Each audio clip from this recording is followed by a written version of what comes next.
Hey everyone, hope you all are well. So the first thing I'm doing is priming the eye area. I'm using the e.l.f. Eyelid Primer and I just applied a few swipes of this to the back of my hand, picked some of the product up on a fluffy blending brush, and now I'm sweeping it across the eye area, anywhere that I'll be adding shadow, just to make sure that it lasts all day long.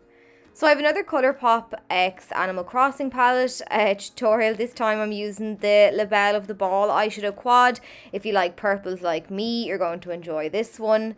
And the first shadow I'm taking is called Taylor's Ticket. And it's a beautiful light lavender and it's a semi-matte finish. You have a little bit of sparkle there, but it's just a hint. So I'm using a small fluffy brush now and little back and forward sweeping motions followed by circular motions just above this colour into the crease. And when I get out to that outer corner, I'm rounding it off.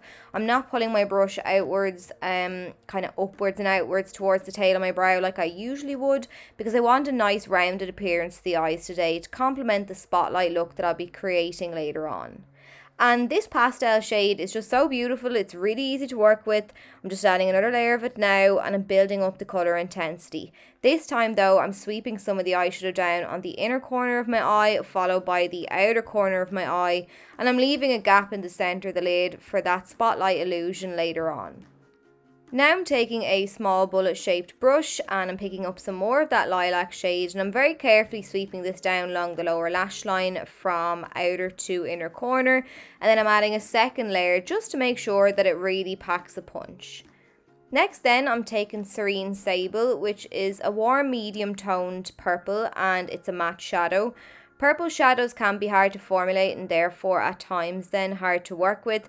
However, I didn't have any issues with applying and blending these shadows, which is amazing. It's a $12 palette. I've bought purple palettes for like €50 before and just had an awful time trying to make the shadows work. So again, just because it's cheap in price doesn't mean it's cheap in quality and vice versa. So as you can see now, I'm just really working very gradually on building up that colour in the crease and down on the outer and innermost portions of the eye. I was going to apply a white base initially and then layer the shadows on top of that to make the most of them. But in my opinion, they're really nice and vibrant on their own. I made a good call, I think, in not adding that step. Now I'm going back in and I'm using a little bit of Taylor's Ticket. I'm applying this in the crease quite high up now. I'm layering it over the edge of the darker purple so that one, the two purple shadows fade nicely into one another, and two, because I still want that lilac shade to be seen in the finished look, I didn't want the darker eyeshadow, the darker purple, to take over. So now then I'm going back in with my bullet shaped brush and I'm applying some of the purple down along the lower lash line, and again I like to apply a couple of coats just so that it's nice and pigmented. And I also really didn't get any kind of fallout with these shadows, which I was very impressed with because it just makes my life easier. Next then, I'm taking this full coverage concealer from Note Cosmetics. I've applied a little to the back of my hand, then I've dipped my brush into it and now I'm applying it to the eye area. And at least this way I can control the amount of product that the brush picks up and applies. If I use the applicator, it can sometimes dispense too much product. So I'm just tapping the brush from the centre of the lash line up to the crease. And I'm using the shape of the brush to my advantage. I'm letting it cut the crease for me and give me that nice rounded shape. At the same time though, I'm not being too precise because you don't need to get it looking as best as you can now. We can always tidy it up later on with a flat brush and some shadow. So I just take the concealer further across the lid than needed because it helps me with blending later on. So don't worry if you've covered up a bit of the shadow that we laid down a few moments ago. I like to lay down the groundwork first and then I can always build on it later. I'm using a little flat brush now from Smashbox just to apply some of that dark purple in the crease, just along the line of the concealer to tidy up the lines and make it nice and sharp. And then I'm switching back to a fluffy blending brush once again, and I'm using the light purple and adding a wash of that to the inner and outer corners of the eyes, just blending it very, very gradually towards the centre of the lid, but making sure that I leave a nice gap. Once I'm happy with how that looks, then I'm going back in with the darker purple and I'm doing the very same thing. I'm starting on the inner corner and making my way then to the outer corner, the very outer and innermost edges of the eye, and I'm blending the shadow across the eye, making sure not to cover up the previous shade. Then I'm taking the shade Custom Design, which is a lovely duochrome metallic shadow, and I'm using a flat C-shaped brush to press down that shadow next to the purples, again on the inner and outer corner of the eyes, making sure to leave a nice space free in the centre of the lid.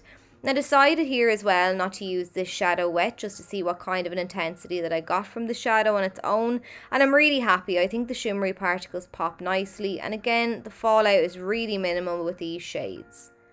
Lastly, from the palette then, I'm taking the shade Able Sisters, and like before with the What a Hoot palette, this is one of the pressed glitters. It's a lovely light cool toned glitter that pairs well with the purples, and I'm just using a small pencil brush that's wet to apply the glitter to the centre of the lid. And I do think a glitter glue would be beneficial in helping this product to adhere a bit better. I know that was mentioned a couple of weeks ago on my What a Hoot tutorial, so if you have one at home, work away. I'm tapping that flat C-shaped brush over the edges of the glitter now. I haven't picked up any more product on my brush, but I do want to make sure that there isn't any harsh lines on the lid. I want all the shadows to blend into one another. Now I'm taking a matte black shadow. This is from the Sleek Ultra Mattes Volume 2 palette, but any black will do. And I'm just using it to add a little depth to the look. I'm using a very small dense brush to add a touch of the black on the inner portion of the eye and then the outer portion of the eyelid, and then I'm lightly running the eyeshadow across into the crease, and I'm keeping it nice and deep in the crease. At this point now, I've gotten my shadows down and I'm happy with how they look. I'm just going back in and topping up anywhere that I feel needs it, and in this case it's the crease. That darker purple, I just found with the addition of the black, it muted it slightly, and I wanted to still stand out because obviously it's a purple focused look.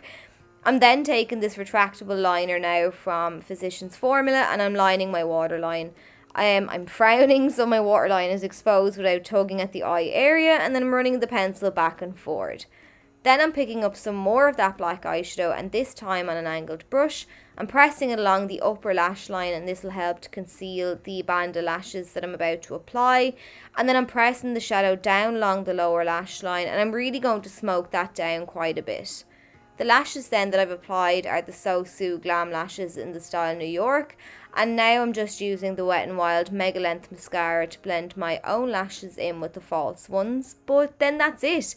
So I hope you enjoyed the tutorial. I hope you found it helpful and easy to follow. If you did, let me know. And if you'd like to see a tutorial on the Nook palette and the Nook ink palette from Colourpop as well, do let me know and I'll do that for you. And I'll catch you all really soon.